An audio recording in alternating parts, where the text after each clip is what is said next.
So, this is very late. About a month and a bit ago, some of my favourite YouTubers, including Nando V Movies, Brown Table, Captain Midnight, and Lessons from the Screenplay, all made videos about each of their favourite scenes in the MCU. This was curated into a playlist featuring other YouTubers talking about their favourite scenes. This was to celebrate the then upcoming release of Avengers Endgame. And as of this video's release, it is now June. Endgame has passed, it was great, and everybody is still reeling from that. I love you 3,000. 3,000? That's crazy. But I always wanted to create my own video to hopefully add to the playlist, talking about my favourite scene. So, as they say, it's better late than never. Then bring it down hard. Someday, put it together. What are you doing? So I knew I wasn't going to talk about an Endgame scene because I wanted this scene to be in the context of before seeing that movie. I was tempted to talk about a scene from Daredevil because truly, some of the best scenes in this franchise have come from this show. But it's a little tricky with those TV shows and their validity. Thanks, Ike. And my favourite scene in the MCU was already talked about. But thankfully, there's one other scene that I absolutely adore that no one thus far in 122 videos has talked about. So I guess here is my one marvelous scene. On me.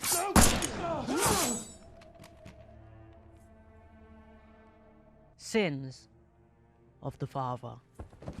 To start this one off though, I guess a little context, backstory, and a little bit of extra knowledge couldn't hurt. It's no secret that the MCU kinda have major father figure issues, from Howard Stark's distantness, Odin's shattered perfect image, Scott Lang's initial struggle being both a dad and a criminal, Ego's god complex, Yondu's loving sacrifice, and of course, Thanos' abusive, egotistical, and patronizing personality.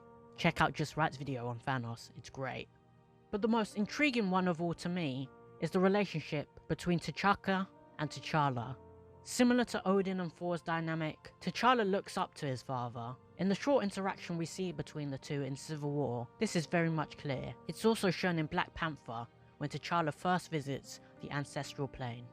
I mean, once he dies in Civil War, we get great symmetry between that and Mufasa's death in The Lion King, which was great. T'Challa spends the rest of the movie seeking revenge on the person thought to have caused the Vienna bombing that killed T'Chaka, literally using his new mantle as the Black Panther to try and kill somebody, instead of helping defend and mourn with the rest of his country. So that gives us a great insight on how T'Challa sees his father. So T'Chaka must have really been a great person who was like a righteous king that protected Wakanda. Yeah, that must be the case, right? Black Panther's opening scene showed T'Chaka going to Oakland, California to confront his brother Najobu about his betrayal of Wakanda. And his brother stole vibranium, gave it to Ulysses Claus, and used that as a bomb to murder loads of Wakandans in the process.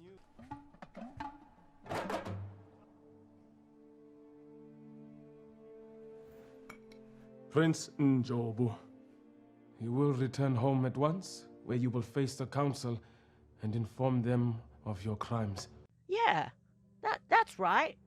Surely, King T'Chaka kept Wakanda's interests at best and made sure the country's future was well and truly safe. I found my daddy with Panther claws in his chest. Both, Uncle James.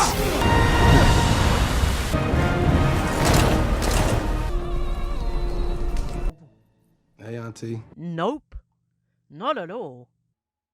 And in my one marvelous scene, we see the truth about T'Chaka and the depths he was willing to go to maintain the secrecy of Wakanda.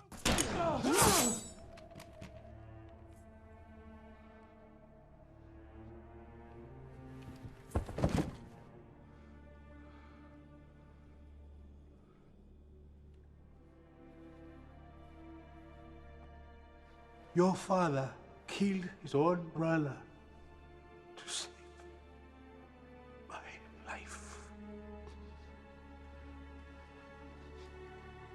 Speak nothing of this.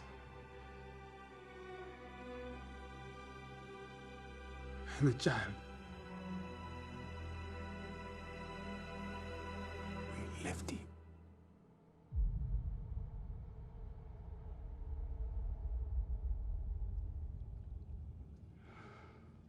We had to maintain the lie.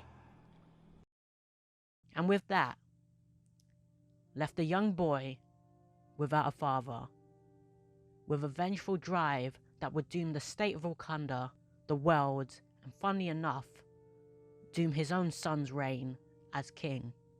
There's so much to praise about this scene.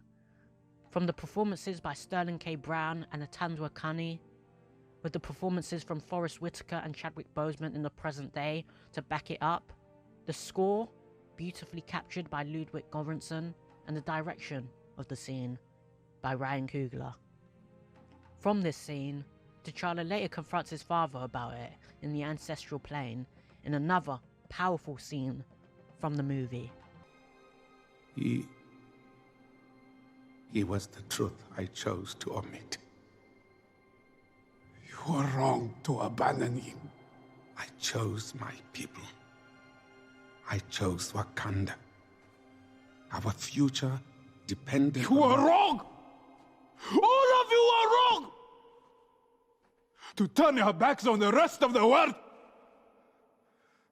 He decides that Wakanda must change once and for all, and opens up the country to do the right thing and not turn their backs on the rest of the world. Eric's speech definitely had a lot to do with that. Y'all sitting up here comfortable. Must feel good. It's about 2 billion people all over the world that looks like us, but their lives are a lot harder. Wakanda has the tools to liberate them all. Talking of Eric, Killmonger was covered in a video by Lessons from the Screenplay that you should definitely check out, as well as other videos of this dynamic in these other 2 One Marvelous Scene videos. Sometimes, I don't get why this film got so much backlash when it was nominated for the Best Picture Academy Award, when it's littered with scenes like this, underlying themes of African dysphoria, power structures, accountability, absent fathers, and one of the more obvious ones, the dynamic between T'Challa and Eric being a contrast of the dynamic between Martin Luther King Jr. and Malcolm X. It's a smarter film than people give it credit for. It gave us the best villain in the MCU before Thanos showed up. It gave us a new look at another corner of the MCU, and it had a cultural impact on the world that a film hasn't had in a very long time. And this one marvelous film contains one marvelous scene that makes the film just that much more marvelous.